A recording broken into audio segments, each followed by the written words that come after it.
Hello friends, welcome back to the सरकारी exam fighter YouTube channel. अगर आप लोग दिल्ली पुलिस HCM यानी कि हेड कांस्टेबल मिनिस्ट्रियल का एग्जाम देने जा रहे हो तो ये वीडियो आप लोगों के लिए बहुत ज़्यादा इंपॉर्टेंट होने वाला है। इस वीडियो में हम लोग जीके और जीएस के क्वेश्चंस को कर रहे हैं। यहाँ पे आपके टॉप 100 क्वेश्चंस को लेकर के चल रहे हैं, जिसमें आपके जो सभी क्वेश्चन हैं बहुत ज़्यादा इंपॉर्टेंट क्वेश्चन है। तो चलिए शुरू करते हैं इस वीडियो को, आपको एंड तक जरूर से बने रहना है। तो शुरुआत करते हैं हम आज के पहले क्वेश्चन से। देखिए, आपको जितने क्वेश्चन बताए जा रहे हैं और जिनके एक्सप्लेनेशन बताए जा रहे हैं तो वो आप लोग जरूर से नोट करिएगा, जिससे आपको बहुत ज़्यादा बेनिफिट मिलेगा आपके एग्जाम में। देखिए, क्वेश्चन नंबर 1 है, इसमें कह रहे हैं कि दिए गए निम्न भारतीय अधिनियमों में से किस अधिनियम के द्वारा भारतीय प्रांतों में द्वैध प्रशासन द्वैध शासन की स्थापना की गई थी। यहाँ पे आपसे ये पूछा जा रहा है कि किस अधिनियम के द्वारा भारत के जो प्रांत हैं, भारतीय प्रांतों में द्वैध शासन की स्थापना की गई थी।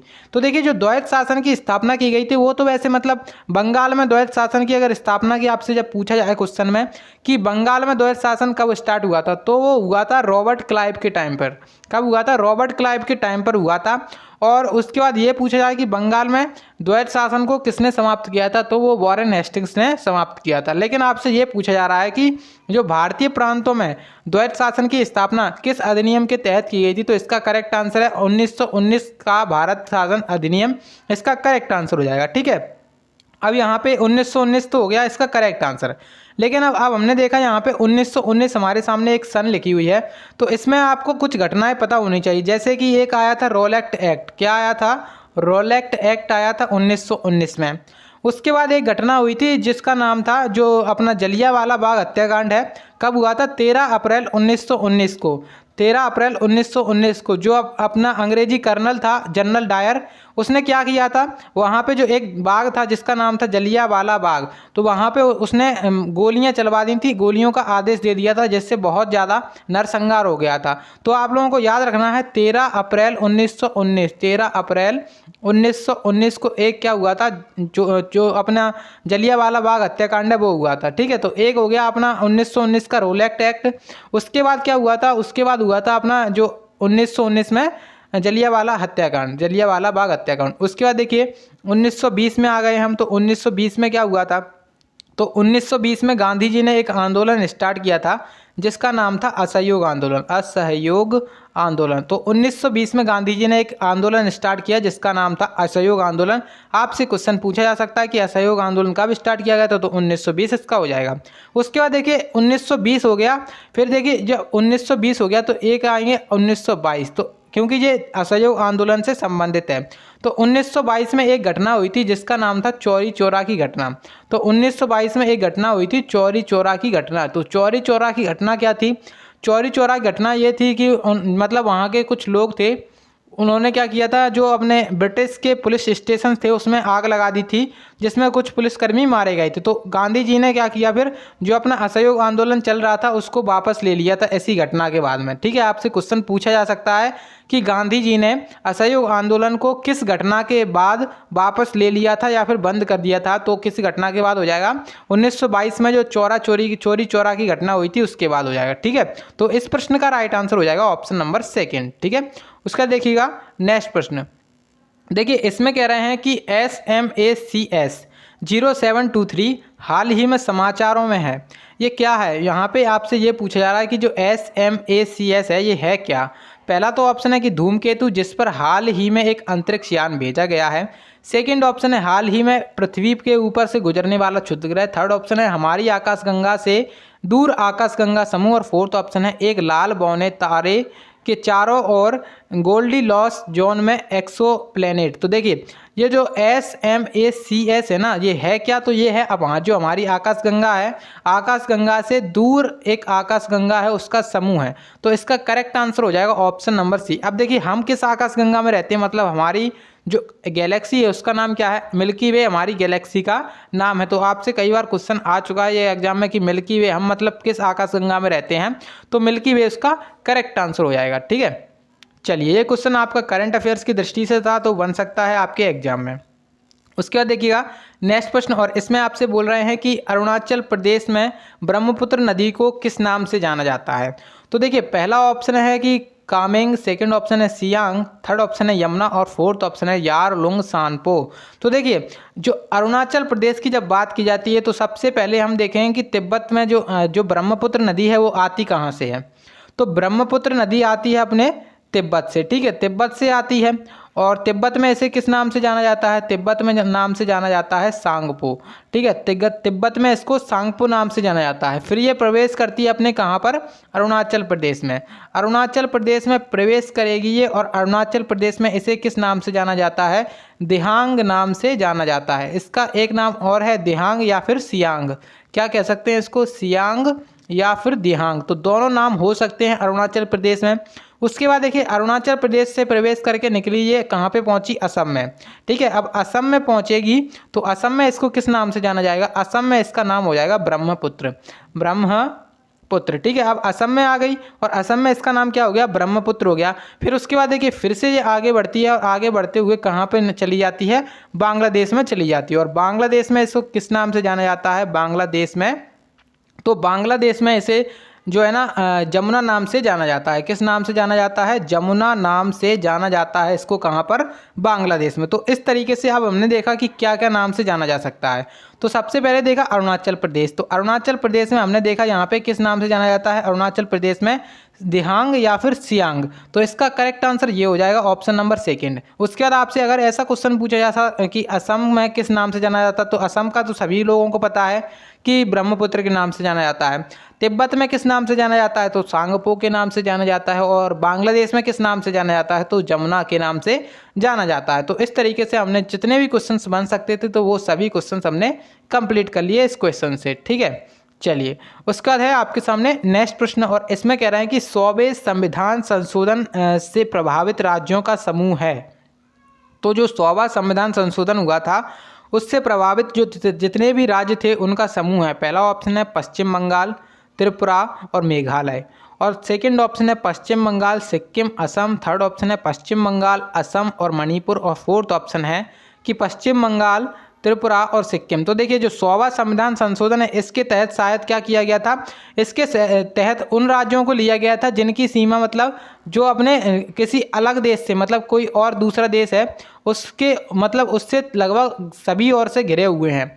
तो अपना जैसे त्रिपुरा है, इसका नाम ही है त्रिपुरा, और ये किससे घिरा है, तो ये घिरा हुआ है बांग्लादेश से। बांग्लादेश से तीनों ओर से घिरा हुआ कौन सा है, अपना त्रिपुरा है। तो देखिए अब यहाँ पे पश्चिम बंगाल, त्रिपुरा और मेघालय इसका करेक्ट आंसर हो जाएगा। तो 100वें संविधान संशोधन से प्रभावित राज्य कौन कौन से थे, पश्चिम बंगाल, त्रिपुरा और मेघालय, ठीक है। तो यहाँ पे करेक्ट आंसर क्या हो जाएगा, ऑप्शन नंबर फर्स्ट वाला करेक्ट आंसर हो जाएगा। अब देखिए यहाँ पे आपको इनके मुख्यमंत्रियों के बारे में पता होना चाहिए और राज्यपाल के बारे में पता होना चाहिए, क्योंकि ये बहुत ज़्यादा इंपॉर्टेंट है। तो मैं आपको ये बता दे रहा हूँ कि इनको जरूर से याद कर लीजिएगा कि इनके मुख्यमंत्री कौन है वर्तमान में और इनके राज्यपाल। पश्चिम बंगाल की ममता बनर्जी हैं, सभी लोग जानते हैं, लेकिन अपने जो ईस्ट के साइड के हैं उनके बहुत कम लोग जानते हैं। तो वो लोग भी क्या करते हैं, जो एग्जामिनर होता है वो लोग भी आपसे ईस्ट के साइड के ही पूछते हैं।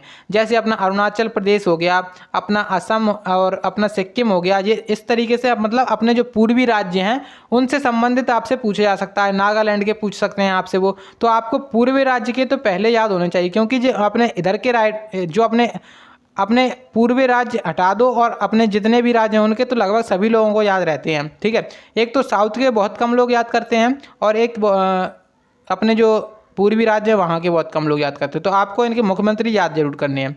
उसके बाद आपके सामने नेक्स्ट प्रश्न, तो देखिए ये क्वेश्चन बहुत ज़्यादा इंपॉर्टेंट है और इसमें कह रहे हैं कि जगन्नाथ पुरी मंदिर के देवताओं की वापसी यात्रा को किस यात्रा के रूप में जाना जाता है।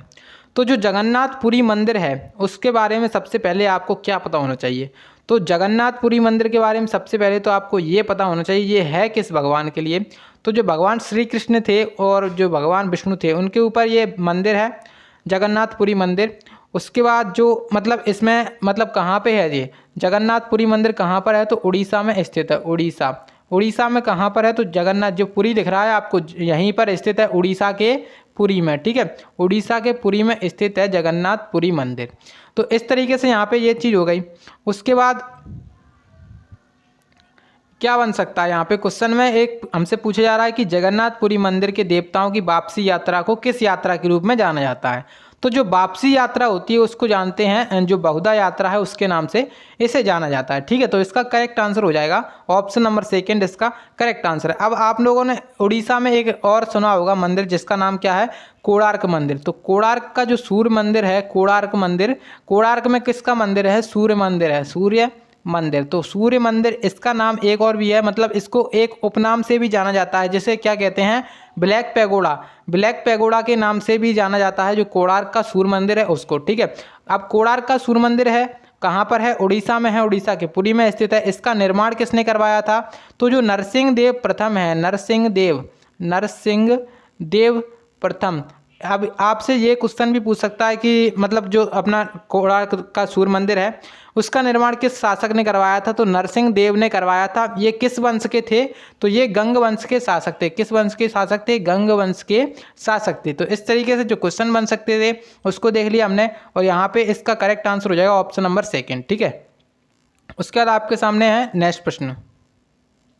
नेक्स्ट क्वेश्चन में आपसे बोल रहे हैं कि तृतीय बौद्ध परिषद का आयोजन किसके शासनकाल में हुआ था। तो पहली तो आपको ये पता होना चाहिए, बौद्ध परिषद और जो अपनी बौद्ध संगीति हैं वो अलग अलग नहीं है, एक ही हैं। तो मतलब आपसे ये पूछा जा रहा है कि तृतीय बौद्ध संगीति कहाँ पर हुई थी, किसके शासनकाल में हुई थी। तो हम सबसे पहले देखें कि टोटल बौद्ध संगीतियाँ हुई कितनी थी। तो सबसे पहले देखिए 4 बौद्ध संगीति हुई थी। तो एक तो हुई थी पहली, उसके बाद हुई थी एक दूसरी, उसके बाद हुई थी एक तीसरी, और उसके बाद हुई थी एक चौथी बौद्ध संगीति। ठीक है, अब पहली बौद्ध संगीति कहाँ पे हुई थी, तो पहली बौद्ध संगीति हुई थी राजगृह में। राजगृह में हुई थी, किसके शासनकाल में हुई थी, तो ये हुई थी अजातशत्रु के शासनकाल में, अजातशत्रु के शासनकाल में। उसके बाद जो दूसरी बौद्ध संगीति है वो कब हुई थी, मतलब कहाँ पर हुई थी, तो जो दूसरी बौद्ध संगीति है वो हुई थी वैशाली में। कहाँ पर हुई थी, वैशाली में। इसके मतलब यहाँ पे मतलब इसके राजा कौन थे, ये इसके राजा थे ईश्वर पेश। इसके राजा कौन थे, ईश्वर पेश। ठीक है, ईश्वर पेश यहाँ पे ईश्वर पेश इसके राजा थे। तो इसको कंफर्म करके बताइएगा। और थर्ड जो बौद्ध संगीति है वो कहाँ पे हुई थी, तो वो हुई थी पाटलिपुत्र में, पाटलिपुत्र में। ठीक है, जो थर्ड बौद्ध संगीति है वो हुई थी पाटलिपुत्र में। यहाँ पे शासक कौन थे, यहाँ पे शासक थे अशोक। ये बिल्कुल कन्फर्म है, अशोक इसके शासक थे। मतलब किसके शासनकाल में हुई थी, अशोक के शासनकाल में हुई थी। वही आपसे क्वेश्चन पूछा जा रहा है कि जो तीसरी बौद्ध संगीति है वो किसके शासनकाल में हुई थी, तो अशोक के शासनकाल में हुई थी। इसका करेक्ट आंसर हो जाएगा ऑप्शन नंबर 4 वाला। ठीक है, अब यहाँ पे जो चौथी बौद्ध संगीति है वो कहाँ पे हुई थी, कश्मीर में हुई थी। कश्मीर में एक स्थान है कुंडलवन, कश्मीर के कुंडलवन कश्मीर में। ठीक है, कुंडलवन कश्मीर में एक चौथी जो बौद्ध संगीति हुई थी वो हुई थी कुंडलवन कश्मीर में। ठीक है, तो इस तरीके से यहाँ पे जो बौद्ध संगीतियाँ थी वो आपको मैंने बता दिया, तो इनको जरूर याद कर लीजिएगा। उसके बाद आपके सामने नेक्स्ट प्रश्न, तो ये क्वेश्चन है आपका करंट अफेयर्स से, और करंट अफेयर्स से क्वेश्चन है तो क्वेश्चन तो बिल्कुल बनना ही बनना है, आप लोग मान के चलें। देखिए इस क्वेश्चन में आपसे ये कह रहे हैं कि जुलाई 2022 में केंद्र सरकार द्वारा सीवर और सेप्टिक टैंक की सफाई करने के लिए कौन सी योजना को तैयार किया गया है। तो देखिए जुलाई 2022 की बात करी जा रही है, तो मतलब अभी का करंट है, और आपका एग्जाम भी अभी हो रहा है, इसी वर्ष हो रहा है, तो आ सकता है आपके एग्जाम में। तो ये इसमें देखिए क्वेश्चन में कह रहे हैं कि जो 2022 में हुई थी, जो 2022 में एक योजना स्टार्ट की गई थी, क्या योजना स्टार्ट की गई थी, सेप्टिक टैंक की सफाई करने के लिए कौन सी योजना स्टार्ट की गई थी, तो इस योजना का नाम था नमस्ते योजना। इसका राइट आंसर कौन सा हो जाएगा, ऑप्शन नंबर 4 इसका करेक्ट आंसर हो जाएगा। सीधा सीधा आप लोग इसको याद कर लें कि नमस्ते योजना कब स्टार्ट की गई थी, तो जुलाई 2022 में स्टार्ट की गई। तो किसके मतलब इसका संबंध भी आपसे पूछा जा सकता है, तो इसका संबंध है सफाई, जो टैंक थे सेप्टिक टैंक, इनकी सफाई करने के लिए। ठीक है, चलिए उसके बाद आपके सामने नेक्स्ट प्रश्न, और इसमें आपसे बोल रहे हैं कि निम्नलिखित में से किसने इंडिया विंस फ्रीडम पुस्तक लिखी है। तो जो इंपॉर्टेंट बुक्स हैं वो मैं आपको बता दूंगा यहाँ पे। तो देखिए इंडिया विंस फ्रीडम बुक जो लिखी गई है वो किसको मतलब किसने लिखी है वो हमें बताना है। तो सीधा सीधा इसका राइट आंसर क्या हो जाएगा, India wins freedom, Abdul Kalam Azad. जो अबुल कलाम आज़ाद हैं इसका करेक्ट आंसर हो जाएगा। अबुल कलाम आज़ाद के द्वारा इंडिया विंस फ्रीडम बुक लिखी गई थी। ठीक है, अब देखिए एक जवाहरलाल नेहरू हैं, तो इनके द्वारा भी एक बुक लिखी गई थी, उसको आप लोग लिख लीजिए। इसका नाम था डिस्कवरी ऑफ इंडिया, भारत एक खोज। ठीक है, तो discovery of India, discovery of India. तो इस डिस्कवरी ऑफ इंडिया किसके द्वारा लिखी गई थी, जवाहरलाल नेहरू के द्वारा लिखी गई थी। और जो इंडिया विंस फ्रीडम है वो अबुल कलाम आज़ाद के द्वारा लिखी गई थी। ठीक है, चलिए उसके बाद आपके सामने नेक्स्ट प्रश्न, और इसमें कह रहे हैं कि दिए गए, ये वही क्वेश्चन आ गया, फिर से रिपीट हो गया, तो इसका करेक्ट आंसर क्या था, 1919 का भारत शासन अधिनियम। ठीक है, उसके बाद आपके सामने है नेक्स्ट प्रश्न, इसमें कह रहे हैं कि निम्नलिखित में से कौन सी एक गैर बारहमासी नदी है। सबसे पहले बारहमासी और गैर बारहमासी में से क्या अंतर है। तो जो बारहमासी होती है वो क्या होती है, जो मतलब जो वर्ष के पूरी वर्ष भर जिसमें पानी बहता रहे वो होती है बारहमासी नदी। तो बारहमासी का मतलब यही है। अब हमसे ये कह रहे हैं कि कौन सी गैर बारहमासी, मतलब पूरे वर्ष भर उसमें पानी नहीं रहता, तो उसका नाम है कृष्णा। क्योंकि ऑप्शन भी तो आप लोग देख सकते हो यहाँ पे, जब आपने देखा गंगा नदी, तो गंगा नदी भारत की सबसे लंबी नदी है, तो गंगा नदी जब आपने देखा तो ये तो हो नहीं सकता है क्योंकि इसमें वर्ष भर पानी रहता है। ब्रह्मपुत्र भी देखोगे आप लोग तो ब्रह्मपुत्र भी रहती है, उसके बाद सिंधु भी रहती है, तो एक ही ऑप्शन बचता है यहाँ पे, कौन सा, कृष्णा। तो कृष्णा यहाँ पे आपका करेक्ट आंसर हो जाएगा, ऑप्शन नंबर फर्स्ट वाला करेक्ट आंसर है। ठीक है, चलिए उसके बाद आपके सामने नेक्स्ट प्रश्न, इसमें कह रहे हैं कि राज्य के नीति निर्देशक तत्व का विचार कहाँ से लिया गया है। तो देखिए जो आपने संविधान हुआ था उसमें संविधान में अलग अलग स्थानों के संविधान से, मतलब अलग अलग देशों के संविधान से कुछ ना कुछ चीज़ें ली गई थी, तो उधार का संविधान आप लोग इसको बोल सकते हो। इसमें अब हमसे ये बोल रहे हैं कि नीति निर्देशक तत्व कहाँ से लिए गए थे। तो नीति निर्देशक तत्व कहाँ से लिए गए थे, तो ये लिए गए थे अपने जो आयरलैंड है वहाँ से लिए गए थे नीति निर्देशक तत्व। ठीक है, इसका करेक्ट आंसर ऑप्शन नंबर 4 हो जाएगा। अब नीति निर्देशक जब तत्व आ ही गए तो इनसे संबंधित देख लेते हैं कि ये संविधान के भाग किस में है। तो ये संविधान के भाग 4 में है राज्य के नीति निर्देशक तत्व। ठीक है, संविधान के भाग 4 में नीति निर्देशक तत्व हैं। उसके बाद देखिए संविधान का जो भाग 1 है उसके अंतर्गत क्या आता है, भाग 1 के अंतर्गत क्या आता है। तो जो भाग 1 है उसके अंतर्गत आता है कि भारत राज्य और केंद्र शासित प्रदेशों का एक समूह होगा। उसके बाद एक जो अपना भाग 2 है, तो भाग 2 के अंतर्गत क्या आता है, भाग 2 के अंतर्गत आता है नागरिकता। ठीक है, तो नागरिकता आती है भाग 2 के अंतर्गत। और भाग 3 आ जाता है, तो भाग 3 में आ जाते हैं मौलिक अधिकार। मौलिक अधिकार, मौलिक अधिकार, मौलिक अधिकार, तो भाग 3 के अंतर्गत आते हैं। उसके बाद भाग 4 में क्या आता है, राज्य के नीति निर्देशक सिद्धांत। ठीक है, तो इस तरीके से यहाँ पे ये मैंने बता दिया आपको। अब देखिए यहाँ पे ब्रिटेन भी लिखा है, फ्रांस भी लिखा है, अमेरिका भी लिखा है और आयरलैंड भी लिखा है। तो अमेरिका के संविधान से क्या क्या लिया गया है, सबसे पहले तो यही बता देते हैं कि अमेरिका के जो संविधान था वहाँ से क्या क्या चीज़ें ली गई थी। ठीक है, तो जो अमेरिका का संविधान था वहाँ से क्या लिया गया है, वहाँ से लिया गया है जो अपने मौलिक अधिकार हैं उनको लिया गया है वहाँ से, मौलिक अधिकार। ठीक है, मौलिक अधिकार कहाँ से लिए गए हैं, अमेरिका के संविधान से लिए गए हैं, जो कि अपना भाग कौन सा है, भाग 3 है। भाग 3 के अंतर्गत आते हैं मौलिक अधिकार। अनुच्छेद कौन सा है, अनुच्छेद है 12 से 35। ठीक है, 12 से 35 अनुच्छेद है। अब आपको ये बताना है कि स्वतंत्रता का अधिकार किस अनुच्छेद के तहत आता है, और एक ये बताइए कि छुआछूत का अंत किस अनुच्छेद के तहत आता है। ठीक है, चलिए उसके बाद देखिए जो फ्रांस है, फ्रांस से क्या क्या लिया गया था। तो एक तो आपके प्रस्तावना आपने देखी होगी, तो प्रस्तावना में एक वर्ड है जो स्वतंत्रता, समानता और बंधुत्व, 3 वर्ड हैं, स्वतंत्रता, समानता और बंधुत्व, 3 वर्ड कहाँ से लिए गए हैं, तो वो लिए गए हैं आपके फ्रांस से। ठीक है, उसके बाद आपके सामने है नेक्स्ट प्रश्न, इसमें आपको क्या कह रहे हैं कि निम्नलिखित में से कौन सा युग्म उनके स्थान के संदर्भ में सही सुमेलित है। तो सही सुमेलित बताना है आपको। तो देखिए यहाँ पे सबसे पहले आपके सामने है वाल्मीकि राष्ट्रीय उद्यान। तो अगर आप लोगों ने कल वाला वीडियो देखा होगा उसमें मैंने आपको इम्पोर्टेंट राष्ट्रीय उद्यान बताए थे, तो उसमें ये भी आया था। तो इम्पोर्टेंट राष्ट्रीय उद्यान देखिए यहाँ पे हमें ये बताना है कि सही सुमेलित है। तो वाल्मीकि राष्ट्रीय उद्यान क्या झारखंड में है, नहीं है, क्योंकि ये गलत है। वाल्मीकि राष्ट्रीय उद्यान कहाँ पर है, वाल्मीकि राष्ट्रीय उद्यान है बिहार में, तो बिहार इसका होना चाहिए था यहाँ पे। उसके बाद है नामदफा राष्ट्रीय उद्यान। तो नामदफा राष्ट्रीय उद्यान अरुणाचल प्रदेश में है, ये बिल्कुल सही है। और कूनो राष्ट्रीय उद्यान, ये आपके एग्जाम के पॉइंट ऑफ व्यू से बहुत इंपॉर्टेंट है। तो कूनो राष्ट्रीय उद्यान कहाँ पे है, मध्य प्रदेश में है, ये बात भी बिल्कुल सही है। तो इसका करेक्ट आंसर क्या हो जाएगा, ओनली सेकेंड और थर्ड। ठीक है, अब हम देखेंगे कि पहले ऑप्शन इसका लगा देते हैं, तो इसका राइट आंसर क्या हो जाएगा, ओनली, केवल, और 2 और 3। तो इसका करेक्ट आंसर हो जाएगा ओनली 2 और 3। ठीक है, अब देखिए यहाँ पे जब हम कूनो की बात करते हैं तो राष्ट्रीय उद्यान कूनो जो आया है इसके बारे में जब बात करते हैं, क्योंकि देखिए ये मध्य प्रदेश में एक तो राष्ट्रीय उद्यान है, मध्य प्रदेश में और राष्ट्रीय उद्यान भी हैं, जैसे कान्हा हो गया, पन्ना हो गया, पेंच हो गया, कान्हा हो गया, पन्ना हो गया, पेंच हो गया, बांधवगढ़ हो गया। तो मतलब बहुत सारे राष्ट्रीय उद्यान है। जो अपना मध्य प्रदेश है उसमें राष्ट्रीय उद्यान की संख्या कितनी है? 12 राष्ट्रीय उद्यान है लगभग, ठीक है। अब आपको ये देखना है कि जो कूनो राष्ट्रीय उद्यान है वो क्यों इम्पोर्टेंट है। तो वो इसलिए इम्पोर्टेंट है क्योंकि अभी यहाँ पर क्या आए हैं, अभी यहाँ पर राष्ट्रीय उद्यान में नामीबिया से चीते जो लाए गए हैं वो कहाँ पर आए हैं? कूनो नेशनल पार्क में आए हैं, ठीक है। अब ये चीते कब लेकर के आए हैं? तो 17 सितंबर 2022 को लेकर के आए हैं चीते।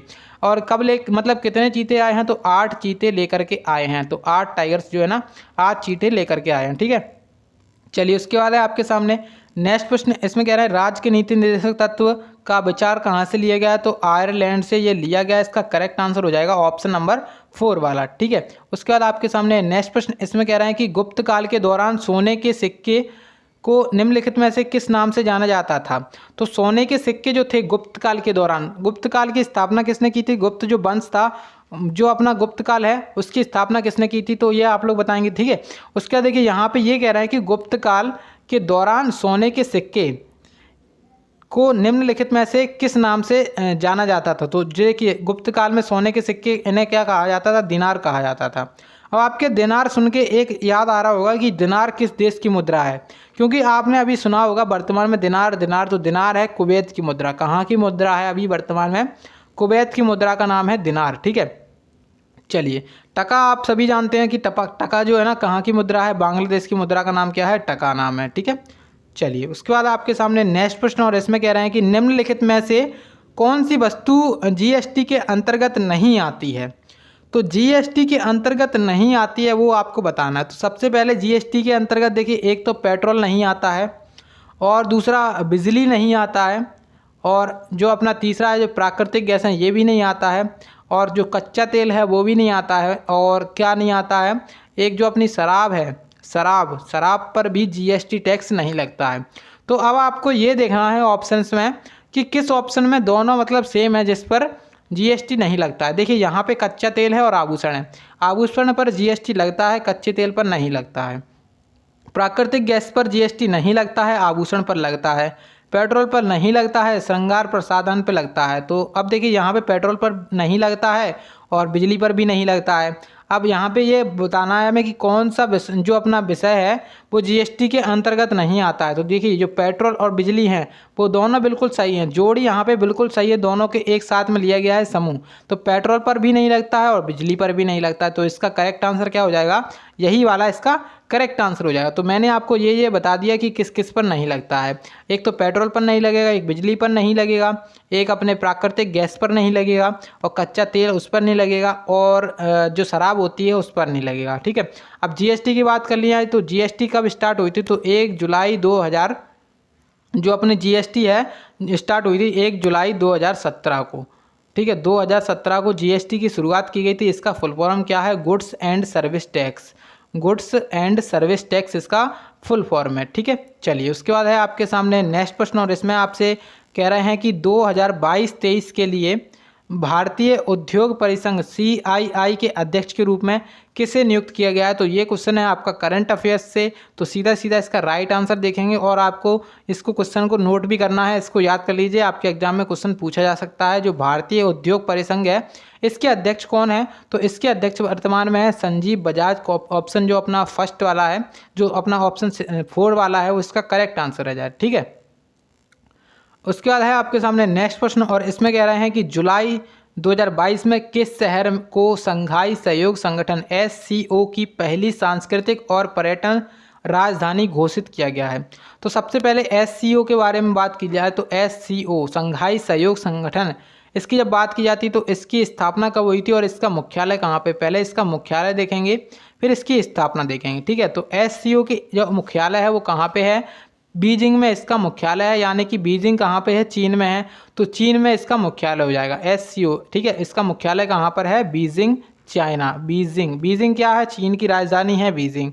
अब इसकी स्थापना बात की जाए तो इसकी स्थापना हुई थी 15 जून 2001 को। 15 जून 2001 को इसकी स्थापना की गई थी, ठीक है। किसकी स्थापना?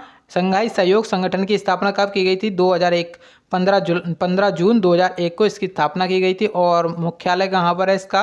बीजिंग में। अब देखिए इसने क्या किया है, इसने किया है जो अपना संघाई सहयोग संगठन है, इसने संघाई सहयोग संगठन की पहली सांस्कृतिक और पर्यटन राजधानी किस शहर को घोषित किया है?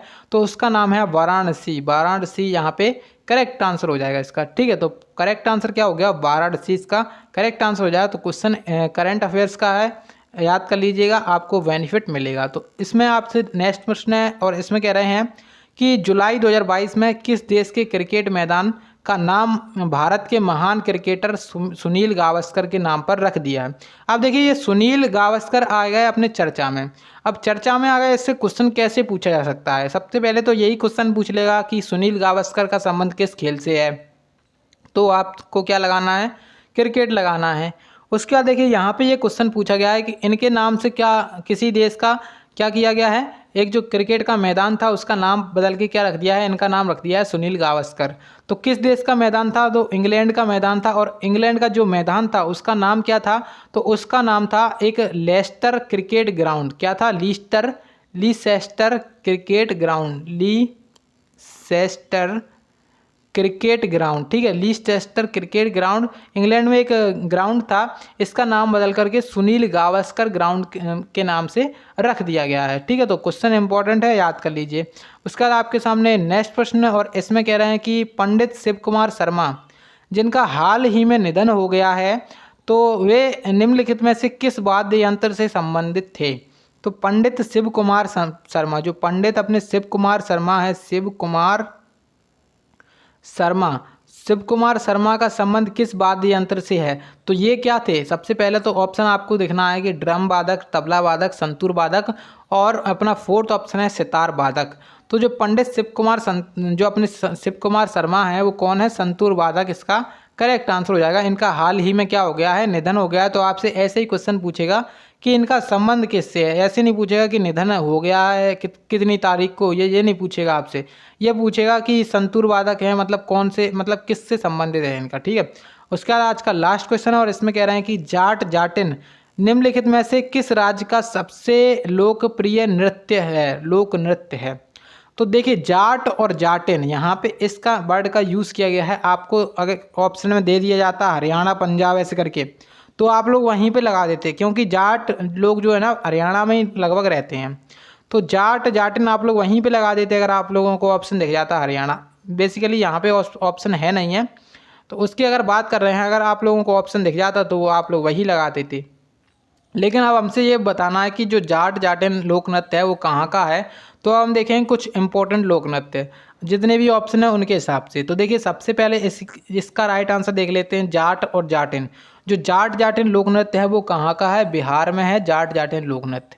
उसके बाद असम में है, आप सभी को पता है क्योंकि बहुत ज़्यादा फेमस है, बिहू। कौन सा है? बिहू है असम में। उसके बाद मध्य प्रदेश में कौन सा है और छत्तीसगढ़ में कौन सा है? तो मध्य प्रदेश और छत्तीसगढ़ का इंपॉर्टेंट है। एक तो मध्य प्रदेश में कौन सा है? मुरिया। कौन सा है? मुरिया। मुरिया लोक नृत्य कहाँ पर है? मध्य प्रदेश में है। छत्तीसगढ़ में कौन सा है? छत्तीसगढ़ में एक तो राउत है, राउत नाचा। उसके बाद एक है पंथी और एक कौन सा है? एक है सूबा।